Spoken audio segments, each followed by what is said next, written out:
saw my wife entering an abandoned building. She didn't think I know, but I planned sweet revenge. I don't even know how to start this or where to start from. I feel so mad and irritated, and at the same time, I'm glad that I took my revenge. You all wouldn't believe what I'm about to say, and I know some of you will judge me about my revenge. Well, that's okay, because at this point, I don't really care. I'm not here to ask for any advice or opinion because I have made my decision already, and I know it is for my own good. If not for anything, at least for my own sanity. Some would also think this is a made-up story and all that. Well, it's fine. Actually, I'm here to rant about what happened to me a few months ago and also tell this to someone who is also in this predicament. I have read and seen a couple of things like this before, but I never knew that one day I would be among them. Particularly on this wall, I have seen a lot of people coming here to rant about how their marriages ended because of their wives or girlfriends. And I have also seen how remorseful some of these women were after being caught.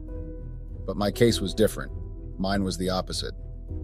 Before I say anything further, let me first introduce myself. My name is Mike. I am 27 years old. I'm actually here to tell you all what happened that's making me mad. Well, I have gotten over it already, but the thought of it is making me feel so. Most especially when I caught my 25-year-old wife, Janet, cheating on me with one of her high school friends. Of course I was mad. Apparently, Janet and I have been together for like 5 years now, but we just recently got divorced. What even angered me the most was the fact that my wife and her affair partner had the audacity to mock me when I walked in on them.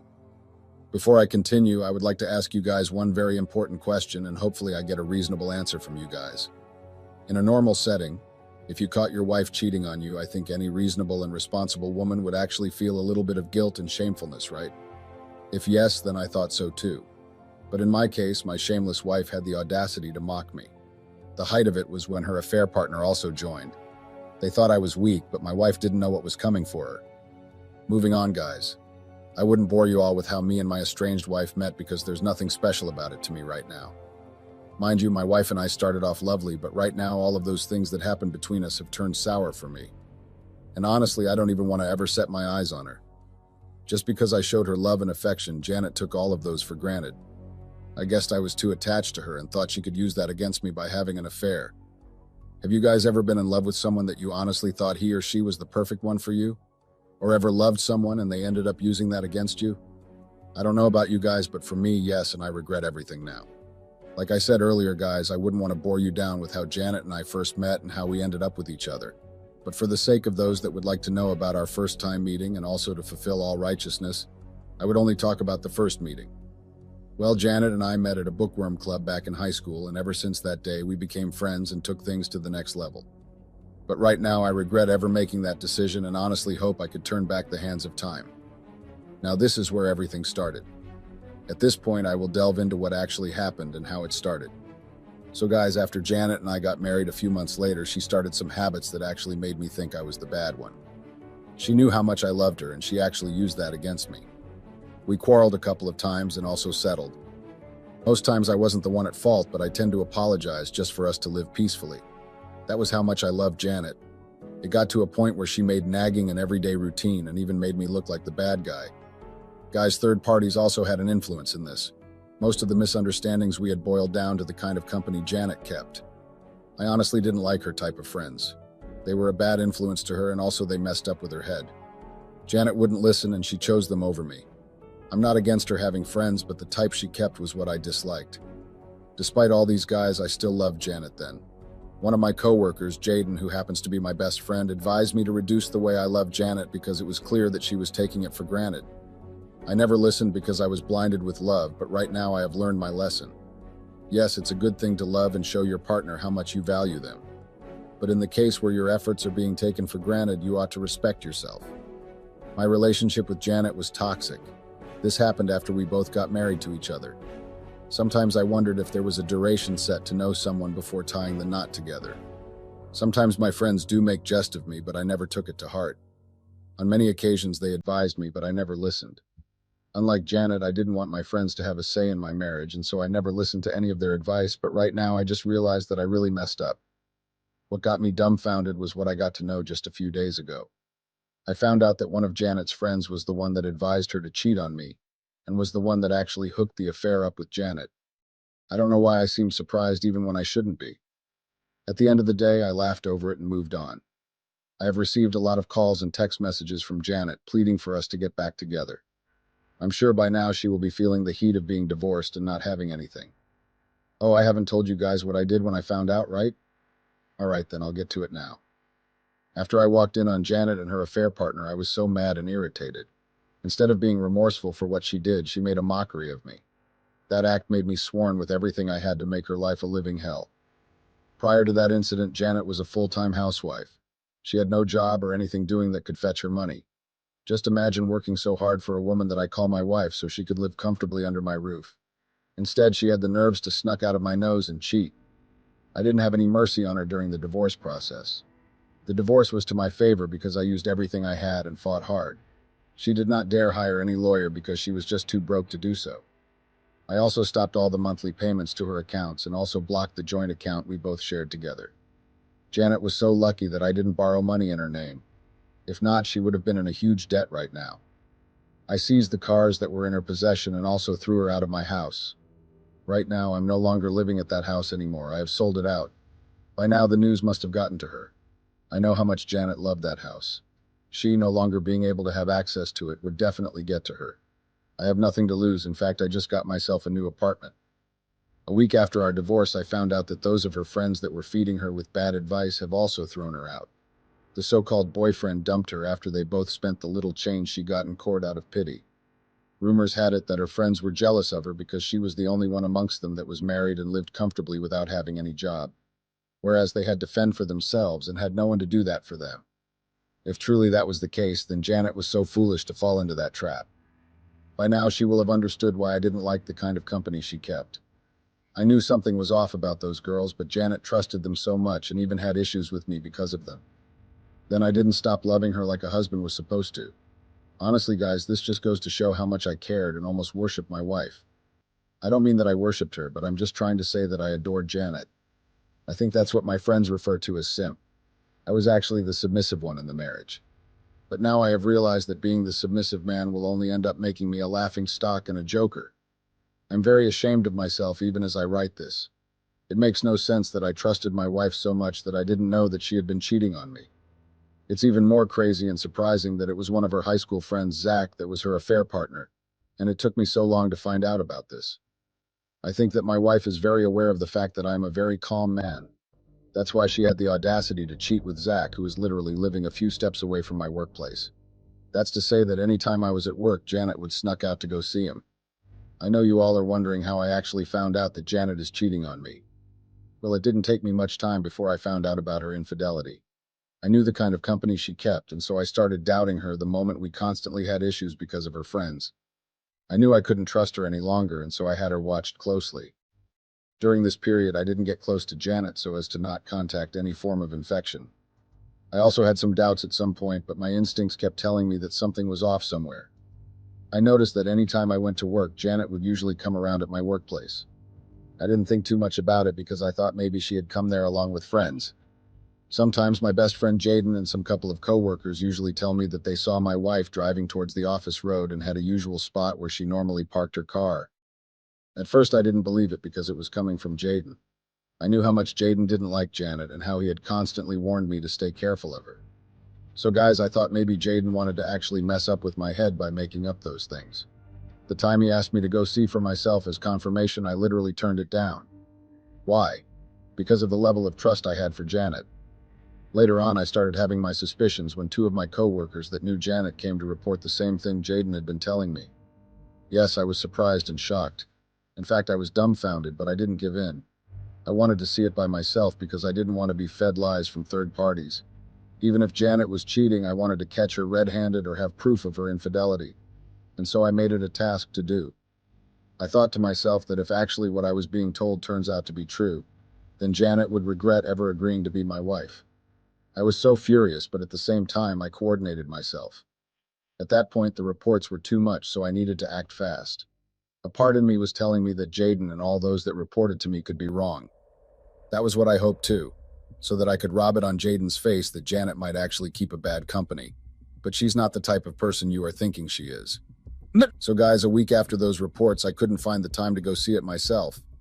I was so busy with work that I came back late most of the time. And whenever I got home, Janet was fast asleep. As much as I wanted to know the truth, a part of me wanted to confront my wife about those reports. but I knew that she was going to deny it, and so I didn't bother asking her. Instead, I collided with Jaden and solicited for his assistance. Trust Jaden, he was more than happy to do it when he comes to do any of that, lol. So guys, Jaden and I made up a plan to expose Janet, or rather to see if she was actually cheating on me. I was very hesitant at first because I did not think it was right to keep an eye on my wife without her knowing. But as time went on, I realized that I had to take up those measures if I wanted to find out exactly what had been going on behind my back. It is a known fact that I would not have been able to get the real truth from her because cheaters never accept their faults. So I was left with no other option than to take that step. At that time, I was ready to take whatever that comes out, not minding if he turns out to be true or not. So one Monday morning, Jaden and I were at the office as usual doing our daily routine. It wasn't long after when Jaden asked me to follow him to the place where Janet usually parks her car anytime she was around the office area. Jaden also told me that my wife would drive into the office road at exactly 10 a.m. I was surprised because I didn't expect that Jaden would know the time Janet would drive in. That means this was actually going on for a long time, and he must have really taken time to study her entry and exit. That baffled me and got me more curious. At some point, I began to believe Jaden because of the kind of things he was telling me during that time. But still, I was knee at catching Janet myself. So guys, we waited till exactly 10 a.m. and there was no sign of Janet. I got tired and quarreled with Jaden for wasting my time. He apologized, but he asked me to wait a little longer. Maybe Janet was caught up with something. After much persuasion from him, I finally told him I had 30 minutes to spare, and after that, if she doesn't show up, I would go back to work. So guys, Jaden and I waited there for about 30 minutes and Janet didn't show up. At that point, I had already given up and I was ready to go when a sound that seemed to be that of an engine car was approaching us from a distance. It was then I turned to see what was coming. Jaden and I hid in a corner to watch what was coming. Guys, guess what? Jaden didn't lie. The car that was approaching our direction was Janet, my wife. Apparently, I later got to know after the whole scenario that she was cut up with something on her way. That's why she didn't make it to the usual 10 a.m. She arrived at 11:30 a.m. So guys, Jaden and I then watched her parked at the usual spot they do tell me about. After a few minutes in the car, Janet came down and entered a dilapidated building. This building had been abandoned for such a long time but was recently inhabited by a group of bad guys. I didn't understand what in God's name Janet was looking for, or who she came visiting. Obviously, there was no sign of her friends, so who was she looking for? That was the question that I kept asking myself. Like as if Jaden read my thoughts, he proposed we follow her in and see for ourselves. But before we did that, we made sure that we did it carefully so as to not be seen by Janet or any of those bad guys. And so we followed her carefully. The environment was conducive and unbearable. We had to bear the scent of cigarettes coming from the apartments in the building. I couldn't believe that Janet does come to this type of environment regularly looking for what seems perplexed to me. So guys, we kept following Janet quietly until she entered the room. It was at this point I told Jaden that I was going to take things from there. I wanted to go in alone and asked him to stay back should anything happen. Jaden complied and we waited for about 5 minutes before I decided to go in to see what my wife went in there to go and do. During these 5 minutes, I armed myself so as to strike if anyone dares to attack me. There was an abandoned rotten rod in the hallway, so I picked it up and armed myself with it. So guys, this is where it gets interesting. I approached the room door my wife entered and gave a deep breath before opening the door. Just when I was about to open, I could hear a sound coming from the room. I got so furious that I immediately opened the door. Guys, then I saw my wife lying shamelessly on the bed with another man. I was so mad that I wanted to punch Janet on the face. What angered me the most was the look on her face. She wasn't remorseful or shameful. Rather, Janet smirked and asked me what I was going to do. Really? Is that I'm sorry I get for cheating on me? I asked Janet, looking more furious. Before I could utter any more words, Janet's affair partner told me right in my face what I was going to do too. It was at that point I couldn't take it again. I pounced on him and punched him so hard that he got his nose bleeding. He tried to get up, but I got a good grip of him and gave him a beating that he would never forget. After beating him to my satisfaction, I gave him a warning never to sleep with other people's wives or girlfriends again. I'm sure he would adhere to it because that beating was so intense that he got a lot of bruises all over his body. That wasn't all, guys. The stupid guy wanted to call for backup by screaming so loud so he could be recused. But unfortunately for him, there was loud music coming from 2 apartments in the building, and the room we were in was a little bit far from other rooms. And so it was difficult for anyone to come and help him out. He wanted to play smart, but didn't know that I looked more than I appeared to him. Janet was also surprised to see me in that state. She didn't believe I could get into a fight and actually win. So guys, I was on top of the stupid guy when Jaden ran and pulled me over. If not for Jaden, I would have punched him to unconsciousness. He should be lucky that I didn't use the rotten rod I came in with on him. Guys, just imagine that I did that. He would have found himself in the hospital. After Jaden pulled me over, I turned to the other side where my shameless wife was standing. I went over there and pinned her to the wall. She was screaming and pleading for mercy. I left her in that state for about 5 minutes before I let go. I didn't know what exactly to say to her. If at all I decided to punch her like I did to her affair partner, then won't be able to walk for the next 1 year. I controlled myself and walked out of the room. Jaden also followed me and we went straight to my house. I called my boss and took permission for both Jaden and I for that day. When we arrived home, I was so furious that I wanted to pull down the whole building. At that time, I was panting around the sitting room like a hungry lion waiting to devour its prey. Jaden tried everything possible to calm me down, but all efforts went down the drain. I was that mad. At some point, I went upstairs and locked myself inside. What I was about doing next, I knew Jaden wouldn't be in support, and so I locked myself in. I went into the wardrobe where Janet kept her clothes and valuables and had it thrown through the window in our room. All our wedding pictures, birthday, picnic, and lots of pictures we had together. I had it broken and thrown out.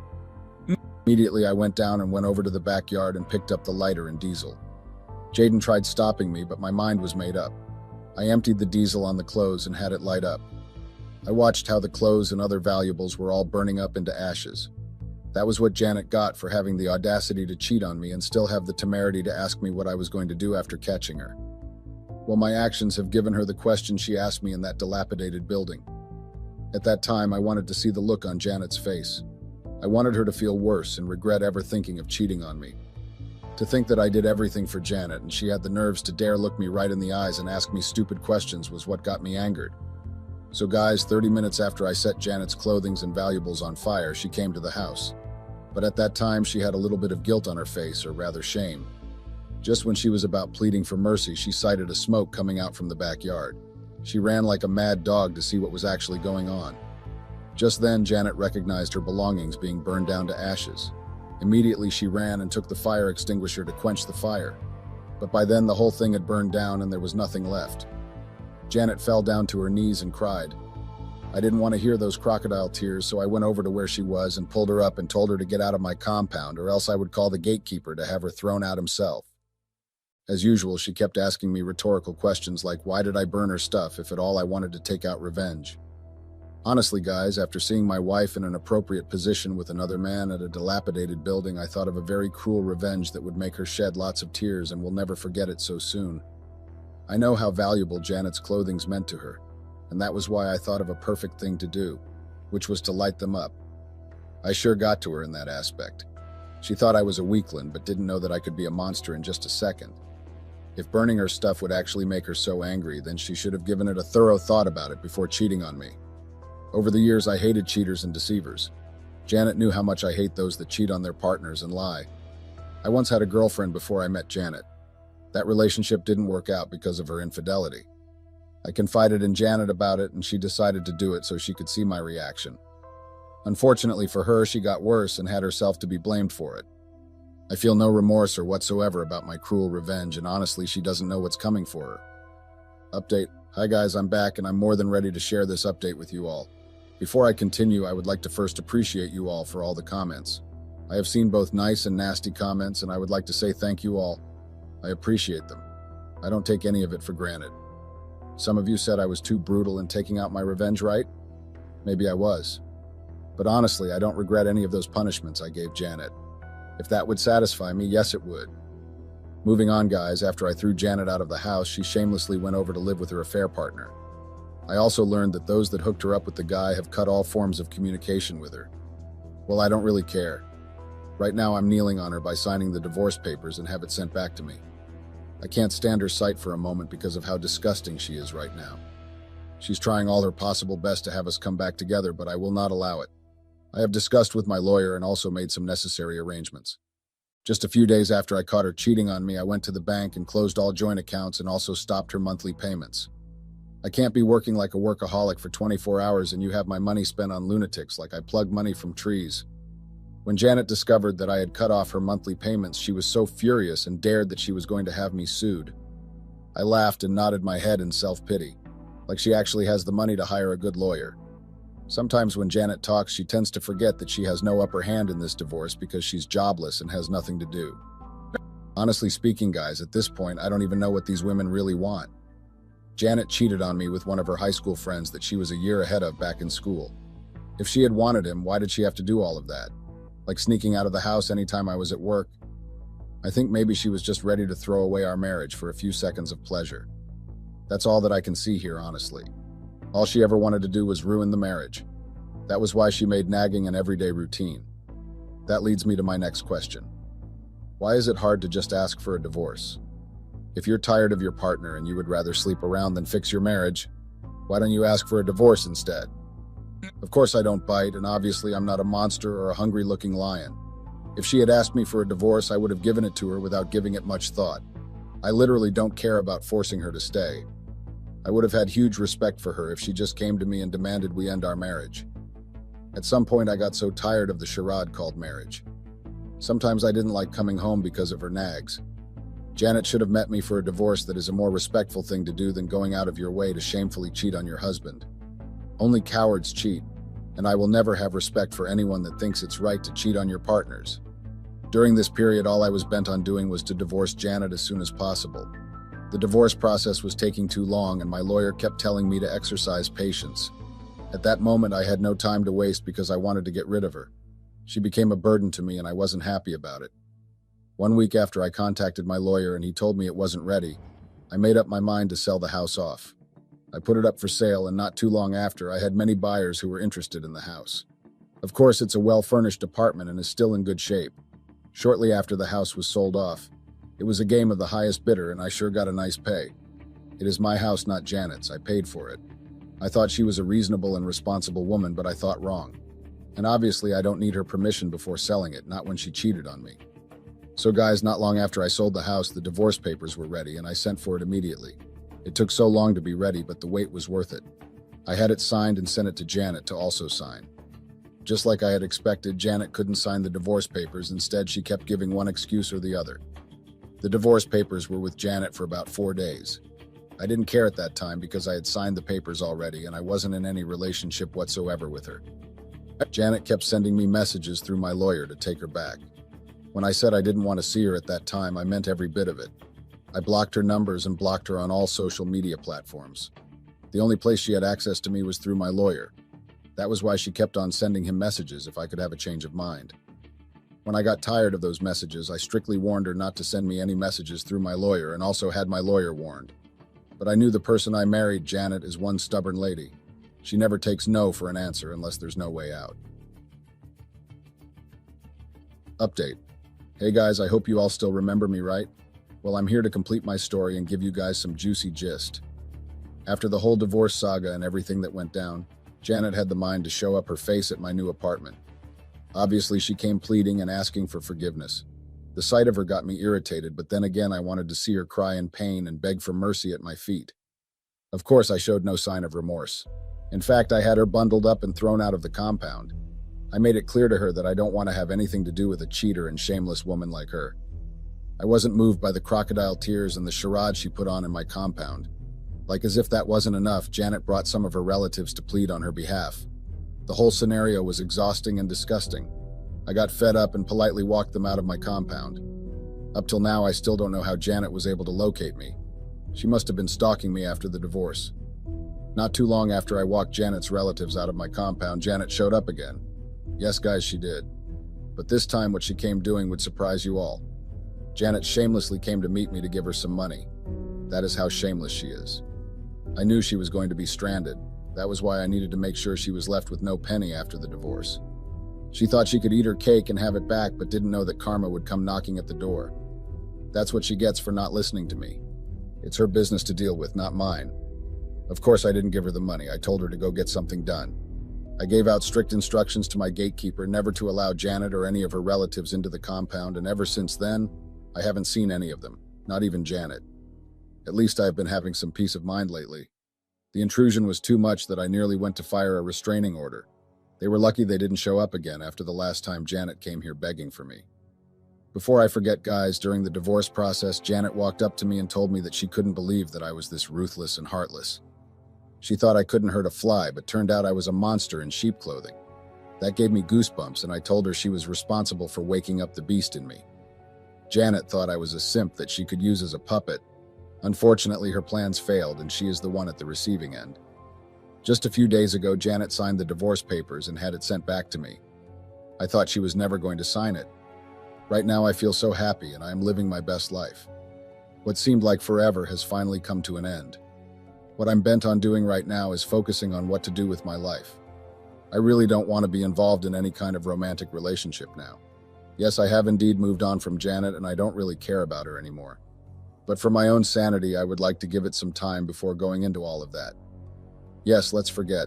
After much consideration, the court had pity on Janet and gave her some pennies just to manage. She must have exhausted it with her affair partner. That's why she had the audacity to come back asking for more from me. That's all, guys. I hope you all have learned something from this and hope you don't fall into this predicament. Hey Reddit, it's been a while since I've been active on this app, but today I'm posting something personal because I really need a safe space to vent and seek advice. Please be kind. My life has taken an unexpected turn as my husband kicked me out of our home after discovering my 1-month affair. I know cheating was wrong, but I was honestly a bit bored. I was also feeling neglected and lonely. I'm not here to excuse my actions, but to share my side of the story. My name is Lisa, and my husband's name is Fred. I'm 25, but Fred is 26 years old. We've been married for 2 years, but our journey started long before that back in high school. We did everything together. When he went to college, we made sure that I would go to the same school.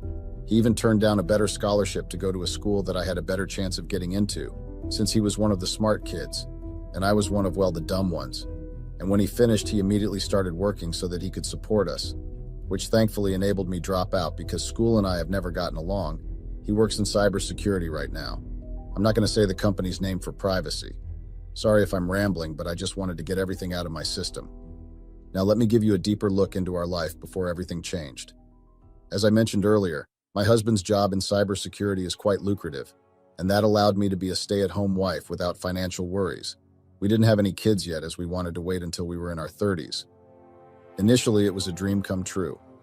I focused on maintaining our home, taking care of the cooking, cleaning, and all the typical household chores.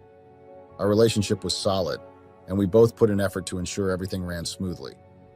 Being at home also gave me the freedom to indulge in my hobbies whenever I pleased. I could paint, read, or work on personal projects without any disturbances or worries. It was a luxury I appreciated, and I had enough time to spend with my friends as well. Life seemed balanced, and well, I felt content. However, as time passed, the routine started to feel boring and mundane. My husband's demanding job kept him busy, and yes, I understood the importance of his work, but it also meant less time together. The spark that once ignited our relationship began to dim. Physically, I noticed changes in him too. He wasn't as active as before, and he was skipping gym sessions and neglecting his fitness routine. His toned physique gradually faded, including those beautiful six-pack abs. Our intimacy also took a hit. The passion we once shared seemed to dwindle, and our sex life became less frequent and less passionate. It wasn't that we didn't love each other anymore, but the fire that was present in our early years had kind of dampened. As time passed, I got seriously bored with our routine. I figured getting a job might spice things up, so I talked to Fred about it. Surprisingly, he was cool with it and said I should do whatever I felt like. I started looking for jobs, but it quickly hit me that my resume was basically empty, thanks to dropping out. It was tough finding anything decent that paid well. I didn't want to settle for some low-wage gig, so I gave up on the job hunt. Instead, I threw myself into hitting the gym. I started going there like it was my second home, trying to get in shape so that I could feel good about myself. It was a real boost for me. Working out helped me clear my head and gave me something positive to focus on. As luck would have it, one day at the gym, I crossed paths with Kai. He was already in great shape, and although I didn't really need a personal trainer, I couldn't resist his charm. We clicked instantly, and I found myself drawn to his humor and outgoing personality. Our gym sessions were amazing, and they started becoming more than workouts. They were real moments of laughter and connection, things I didn't really have with Fred anymore. I started looking forward to going to the gym just to see Kai. I even rearranged my schedule to match his, eager for those moments of banter and just to see his handsome face. It was a huge, refreshing change from the monotony I felt in my marriage with Fred. As I spent more time with Kai, I honestly couldn't deny the growing attraction and connection between us. It wasn't just about the gym anymore. We started hanging out outside of workout sessions.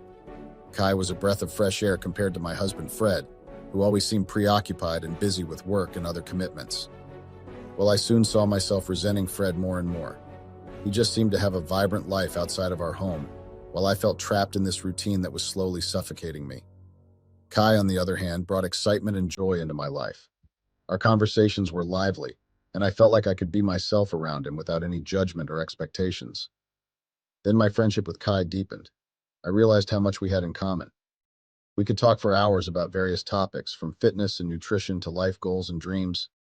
It felt like we understood each other on a level that I hadn't experienced in a long time. Despite knowing that Kai was flirting with me, I enjoyed the attention and the feeling of being desired by someone other than my husband.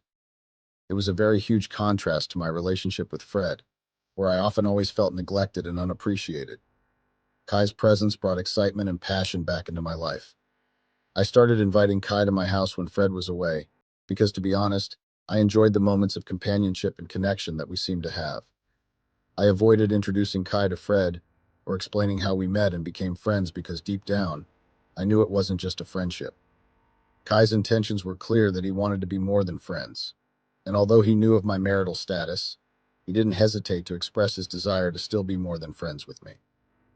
As my resentment towards Fred grew, I noticed that he was trying to overcompensate for his absence and our lack of connection. He would bring home flowers, plan surprise dates, and even try to engage in conversations about our relationship. However, at that point, I was already too far gone to care about his efforts. The turning point came when Fred had to attend a 2-day business conference out of town. The moment he left, I seized the opportunity to call Kai over under the excuse of watching a movie together. We hung out for a while, made jokes, ate popcorn, and laughed, but the tension and attraction between us was too great. And while the night progressed, things naturally escalated, and we ended up sleeping together, with Kai staying over in our matrimonial bed. Surprisingly, I didn't feel guilty or regretful immediately afterward. Instead, I felt a rush of excitement and satisfaction. Being desired and wanted by Kai, especially in a way that I hadn't felt with Fred in a long time, was mind-blowing. That was the start of my relationship with Kai. Well, soon Kai started coming over more frequently, especially when Fred was away, and I'm not even going to lie to you guys. I found myself eagerly waiting and hoping for those moments. Gone were the days of feeling sad or lonely. Now I was always excited whenever Fred was out of the picture. Of course, Fred wasn't blind or dumb to the changes in my behavior. He tried to talk to me about it, expressing concerns and trying to understand what was going on, but I brushed off his attempts at communication. I was too caught up in the thrill and rush of my relationship with Kai. In my mind, I had convinced myself that I had the best of both worlds. On one hand, I had a stable and secure marriage with Fred, who provided for me and took care of our household. On the other hand, I had Kai, who fulfilled my physical and emotional desires in ways Fred couldn't. It felt like having the perfect balance, a secret spice that added excitement to my otherwise mundane life. However, there were some downsides to my relationship with Kai that I chose to overlook. One of the major issues was his constant requests for money. He would often promise to pay me back soon, but those promises never ever came to pass. I justified his behavior by chalking it up to his forgetfulness or temporary financial struggles. After all, I was still financially supported by Fred, so I didn't see it as a significant problem at the time. Of course, during our affair before Kai finally found out, there were definitely some close calls that made us realize the crazy risks we were taking. One incident stands out strongly in my memory, lol. Fred had gone on a road trip with some buddies. Kai and I had just finished having sex, and we were relaxing at home when I suddenly heard the unmistakable sound of Fred's sports car pulling into the driveway. My heart legit skipped a beat, and panic well started to set in because I realized that Fred was unexpectedly home. He usually informed me beforehand if he planned to come home earlier than he said he would, but this time, there was no warning. Not a text, not a call, nothing. Fred's car was loud and distinctive. Sport cars were a passion of his, so it was easy to recognize, and in that moment, I knew we were in trouble. I hurriedly rushed Kai to get dressed and hid him in Fred's man cave, hoping that Fred wouldn't go there immediately upon arriving home. I had to wait hours until Fred went to bed before I could let Kai out of the house. Kai also started getting possessive, like a typical jealous guy. He always wanted me to take off my wedding ring whenever we were having sex, and I even ended up losing it, which is a shame because I could have pawned it off now. That immediately raised suspicion with Fred. He noticed right away because I never took that ring off. It was a big red flag for him and made him question what was going on. Kai also started telling me how to treat Fred. He pushed me to stop being affectionate with Fred or acting like a wife to him. I went along with it because deep down I was still mad at Fred for neglecting me. I kind of wanted him to feel some of the hurt I'd been feeling, so I treated him poorly, making things even worse between us. Kai's possessiveness and jealousy didn't stop at wanting me to remove my wedding ring. He would go as far as calling and texting me nonstop when he knew Fred was home. If I didn't respond or answer, he would get angry and bombard me with a barrage of calls and messages. Despite Fred trying hard to fix our marriage and suggesting we see a counselor, I wasn't keen on the idea. Kai had a way of making me doubt therapy, saying therapists could mess with your head. So whenever Fred brought it up, I dodged the topic, saying I was busy or not ready. It was like I was listening more to Kai than my own common sense or Fred's sincere attempts to help us. Mind you, at this point, Kai and I had only been dating for a few weeks at this point, or probably about a month. I noticed Fred was getting a bit stingy with money. He became more cautious with money, cutting back on splurging, and moved all our joint account money into his own account, which was quite a lot of money. When I confronted him about it, he explained that since I was a stay-at-home wife, the money in the joint account was essentially his, and he had only given me access for necessary expenses. He also mentioned wanting to invest in something new, which required a large sum of money, which sounded good at the time because I thought it would bring in more money for us. Plus, to be honest, I didn't see it as a major issue because he was still taking care of the bills and other expenses. Besides, I thought his investment plans would eventually benefit us financially. However, looking back, this should have been a red flag for me to pay closer attention. Of course, I was bummed that I couldn't give Kai as much cash as before. He whined about it, but I reassured him by saying that if Fred's investment hit big, we'd all be rolling in dough. I figured if Fred made a pile of money, I could divorce him, pocket a chunk, and Kai and I could start fresh, living our dream life. We chatted about this a lot, with Kai daydreaming about me ditching Fred for him. It became a regular topic for us. The second red flag that should have caught my attention was when Fred canceled my gym membership. It hit me hard, not just because I loved going to the gym, but also because Kai and I had built this sort of perfect image there. We were popular, and I enjoyed being in the spotlight. Many people at the gym thought Kai and I were dating because of how close we were, and some didn't even know I was married. The few who knew didn't see anything wrong because Kai and I never did anything inappropriate in public. We maintained the facade of being just friends, even though our flirting was pretty obvious. When Fred canceled my membership, I was angry and confronted him about it. I told him how much I missed going to the gym, especially when he knew how much I loved gymming, but he brushed it off with the excuse that we needed to cut down on expenses. He promised I could go back in a few months, but I could sense something was off. Kai was also disappointed, but I tried to downplay it and cheer him up, of course, because there was nothing else to do. The third and final red flag that I completely overlooked was when Fred mentioned he would be going on a week-long trip. That was yesterday, and the reason why I'm writing this rant now. Typically, his travels lasted 4 or 5 days at most, so the idea of him being away for a whole week was unusual. Looking back, it should have been a huge and glaring warning sign, but I was so wrapped up in my own plans that I didn't see it coming. I also kind of stupidly thought Kai and I were foolproof and there was no catching us now. Fred informed me about the trip a week before, and I didn't suspect a thing because, like I just said, I was confident in my ability to cover my tracks. I believed I was invincible, untouchable, and that no one could catch me. I was so excited about it, and I told Kai about it, and we made a plan that the moment I had dropped Fred off at the airport, because obviously I wanted to play the role of a good, dutiful, and loving wife and accompany him to the airport, I would turn the car around, go pick Kai up, and take out to our house to spend the entire week with me until Fred got home. On the day of his departure, I played the role of the dutiful and loving wife, dropping Fred off at the airport with all the usual affectionate words, "I love yous, I'll miss yous." Little did he know, I had a different agenda. As soon as he was out of sight, I turned the car around, picked up Kai, and took him to our house, ready for a week of uninterrupted sex, and just pretending Kai was my husband instead of Fred, and that we owned the house. We were excited, and our plans were set in motion smoothly. We grabbed some food, headed home, and wasted no time getting down dirty on the very bed I shared with Fred. However, our bubble of excitement burst when, I'm sure you've already guessed it, Fred unexpectedly returned home and caught us in the act. There was no surprise on his face, just a quiet realization of what had been going on behind his back. After Fred caught us in the middle of things, it was pure chaos. I was scrambling to cover up while Kai was trying to find his clothes and get out of there. Fred's reaction, though, was totally unexpected. He didn't yell or flip out like I thought he would. Instead, he was eerily calm, almost like he knew this was coming all along. So basically, that meant he pulled an Uno reverse on us, told me he was going on a business trip, and then turned back around. As Kai rushed out, Fred just looked at me with this blank expression, saying he'd been on to us the whole time. It was like he wanted to see it with his own eyes or something. He told Kai to get out, and in no time Kai left. And then surprisingly, Fred left too, leaving me stunned and speechless.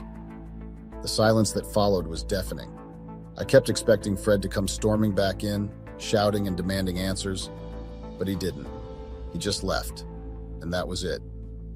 I was left alone with my thoughts, wondering what would happen next. Kai messaged me right after, freaking out about what went down. He even suggested we grab some valuables and make a run for it. But I knew that would only make things worse because I knew Fred would go to the police, and that wasn't trouble I wanted. Deep down, I still had this tiny hope of fixing things with Fred, even though I was torn between him and Kai. I mean, I loved Fred, and then I loved Kai. Is it possible to love two people? I tried reaching out to Fred, bombarding him with texts and calls, but there was no response. The whole night passed with no word from him or anyone else. I honestly thought he would have called our friends or families and told them, and then they would have started blowing up my phone, but nope, nothing happened.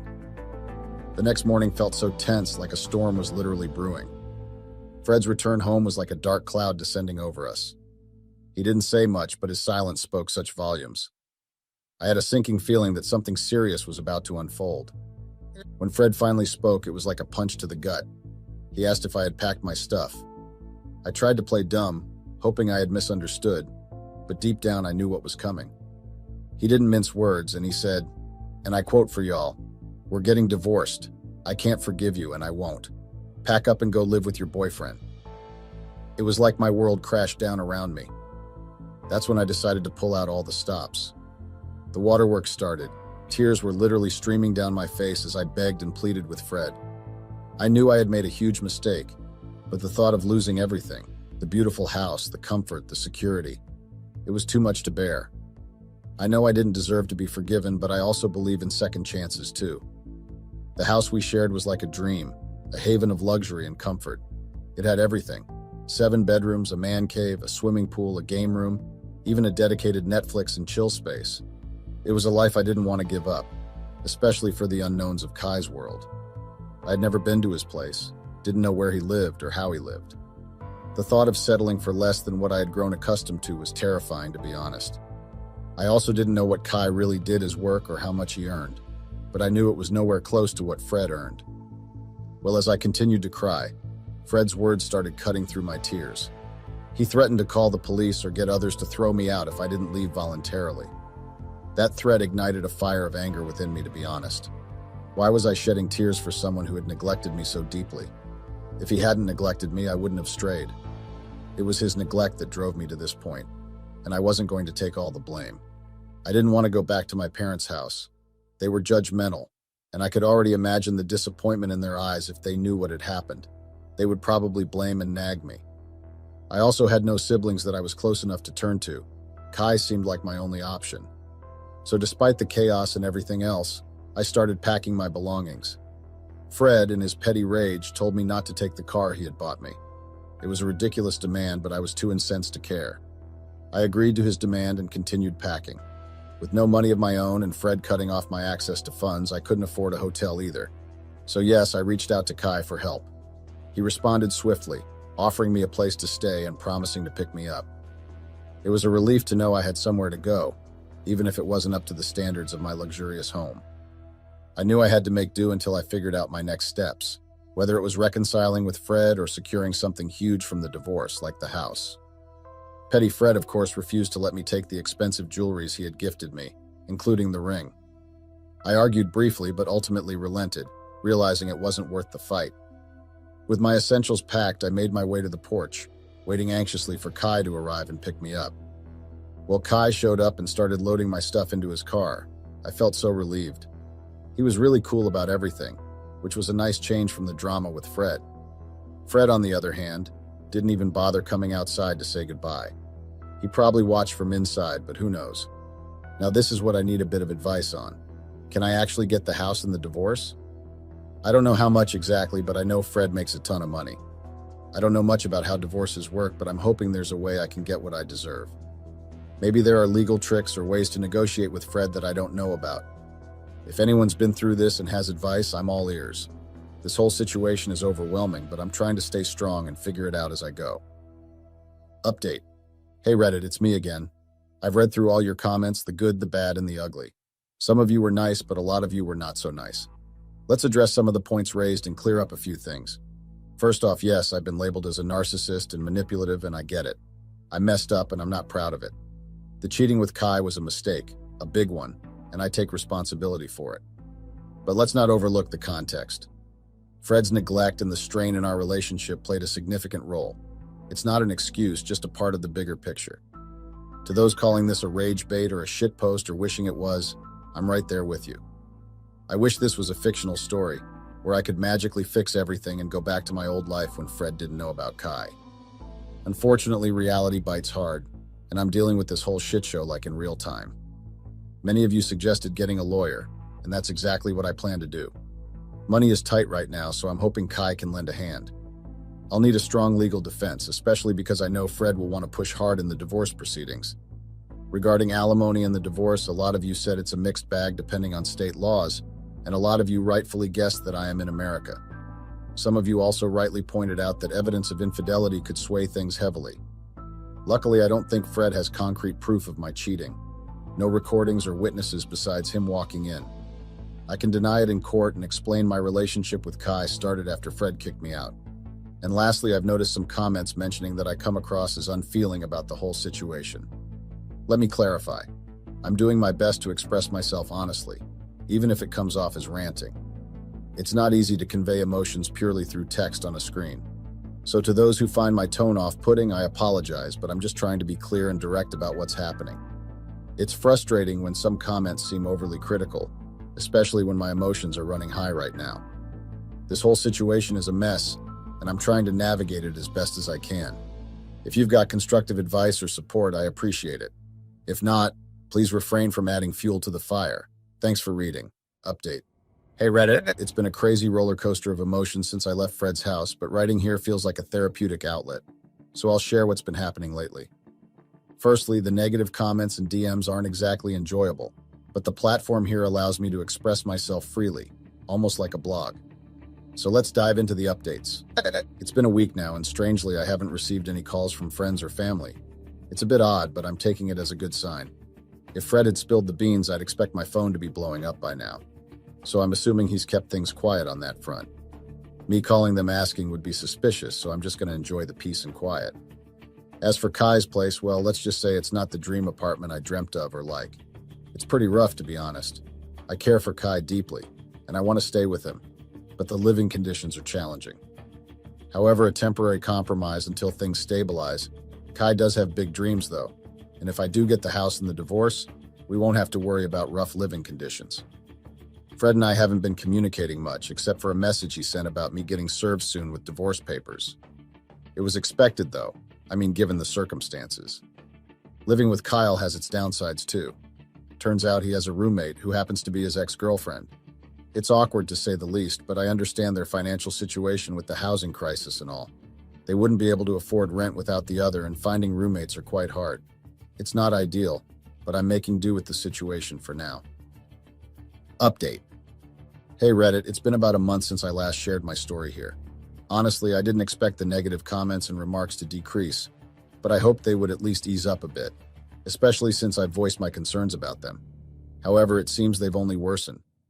My posts have gained traction across various social media platforms like TikTok and Reddit, and every time I check the comments, I'm bombarded with criticism. It's frustrating because it feels like nobody understands my side of the story. It's not my fault that my husband prioritized work over our relationship. Yes, I understand he was providing for me, but can't there be some empathy for my needs too? I'm human, with emotions and desires. The negativity became so overwhelming that I had to take a week-long break from social media just to clear my head. On top of dealing with all this online backlash, I've been trying to find a job. It's been a struggle because I've never had to work before. Kai and I had some disagreements about this because it's a huge adjustment for me. He assures me that it's temporary, but the reality of having to work now is scary. Despite these challenges, I followed the advice of many here and lawyered up. My lawyer informed me that we don't live in a no-fault state, which means the judge will consider my infidelity during the divorce proceedings. This news was heart-wrenching because it could mean I won't get much, if anything, from the divorce settlement. I've also been served, so it looks like I'll have to go to court soon. I'll keep updating because despite the negativity, sharing here feels therapeutic, and many of you have expressed interest in staying updated. Update. Hey Reddit, it's been quite a while since my last update. I'm here to vent and share what's been happening in my life lately. I'm currently at Kai's in my apartment, and I just need to unload all the crap that's been going on. Let's talk about these never-ending divorce proceedings. I got served by Fred, and let me tell you, it was a total mess. I'm pretty sure the judge and my lawyer were somehow swayed by Fred because despite the judge being a woman, she never seemed to be on my side. As many of you predicted, I was dead wrong about Fred not having any evidence. Turns out he had installed cameras all over our house, including our bedroom, weeks ago, especially after Kyle started coming over frequently. Fred presented a mountain of videos in court, proving that I had cheated. Now here's where I screwed up big time. I didn't know about the cameras, so I went into court and confidently denied cheating, only to be blindsided by Fred's evidence. Strike one for me. The judge wasn't pleased, to say the least, and my lawyer was furious because I didn't tell her about the cheating, but I didn't think it was relevant then. It isn't something I like to talk about. It felt like the judge had it out for me and my lazy lawyer barely helped. I always thought women were supposed to support each other, but clearly that wasn't the case here. In the end, I got practically nothing from the divorce, just a measly amount that barely covered my lawyer's fees. It's even a miracle we found a lawyer that agreed to take payment after, but Kai apparently knew her and was the one to introduce her to me. Kai couldn't lend me any money, so I had to use what I got to pay off the lawyer. It's like the money flew away as soon as I got it. I walked away from the divorce with nothing to show for it. I was gutted because I didn't even get the house, which was my main goal. I dug into some legal stuff. I found out that in civil cases, both sides are supposed to see the evidence beforehand. So I'm thinking, can I sue Fred for not showing me the evidence he had about me cheating? If I knew he had that, I wouldn't have lied in court. But when I asked my lawyer, she wasn't sure because Fred could claim it was a last-minute addition. Then there's the judge. I felt like she was totally biased during the whole thing. Can I take legal action against her too? Can I push this further? Maybe argue that her verdict wasn't fair. And then there's stupid Kai. Right after the court drama, he changed. He started calling me a lost cause, saying that he should have never invested in me anyways. I do not understand, sincerely, because I do not remember one time Kai ever gave me money. So when exactly did he invest in me? He said that he had hoped I would walk away from the divorce with something to show, but I didn't even get anything for all the efforts. We had some heated arguments about everything that went down because I felt like Kai wasn't being fair. I mean, I did my best in a tough situation. What more did he want from me? If he had supported me better financially, maybe I could have afforded a top-notch lawyer. In my mind, a big part of this mess was his fault too. Our arguments reached a boiling point and he stormed off. Now here I am back at the apartment waiting for him to come back while I rant on Reddit to pass the time. I'm sure my enemies will be laughing at me now. Update. Hey Reddit, it's been a while and I'm back to rant about some recent developments. First off, I was shocked and hurt to see some of the messages celebrating how the divorce proceedings went in Fred's favor. It's incredibly cruel and insensitive considering everything I've been through. Recently, I stumbled upon some shocking revelations that left me well shocked. Kai's ex wasn't his ex. She's his current girlfriend. They revealed it to me themselves because now they have nothing to benefit from me again. To be home, though I don't, who was more foolish in this whole mess, me, Kyle, or his girlfriend? They actually believed that I would walk away from the divorce with something substantial, and then Kyle could somehow benefit from it by taking it from me and then ditching me. It's ridiculous. And the worst part is realizing that all the money I gave to Kyle when I was still with Fred was likely spent on his girlfriend. I was furious when I found out, but I had to strategize my next moves carefully. If Kyle and his girlfriend decide to kick me out, I'll end up homeless. Kyle now sees me as a lost cause, someone not worth saving or investing in anymore. I had to plead with him to let me stay a bit longer to figure things out, and thankfully he agreed. However, the atmosphere in the apartment has changed. They're no longer pretending to be awkward around each other, and are now all lovey-dovey, which is shocking and unsettling. I'm in a tight spot financially. I need money to move out and start fresh, but I'm not sure what steps to take. Should I reach out to my family for help? Should I swallow my pride and ask Fred for financial assistance? Perhaps for old time's sake, or maybe if he'll take me back. I'm even considering starting a GoFundMe because I'm desperate for any kind of support or help at this point. It's a really tough situation, and I'm feeling lost and overwhelmed. Update. Hey Reddit, this might be my last update. It sucks seeing my posts blow up when everything's going wrong for me. After the divorce drama, Fred blocked me, then unblocked just to mock me with a link to my post before blocking me again. Ouch. I thought sharing my money struggles would get me some help, but nope, Nada. I'm hitting rock bottom here. Not one of you even reached out to offer help. Kai and his girl kicked me out, despite me begging Fred for help, even showing up at his job. No luck. He just said it's karma and told me to deal. I tried my parents because, like I said, I'm not close to my siblings and I'm sure they'll 100% be on Fred's side. Even my parents have told me they're on Fred's side. They'll let me crash for a bit till I get back on my feet. It hurts that even my own folks are siding with him, but they won't ditch me completely. As for saying I would sue the judge and Fred, I guess I was just ranting because I was angry and just so devastated. I know the judge was fair, the lawyer did her job with the evidence I provided, and I won't sue Fred because I do kind of deserve a bit of what happened. It's tough realizing nobody's got my back, not even friends or family. With no support, I'm honestly lost on what to do next. This might be my last update as I figure out this mess on my own. Goodbye, y'all were horrible. I won't miss you all, though I will miss the ranting.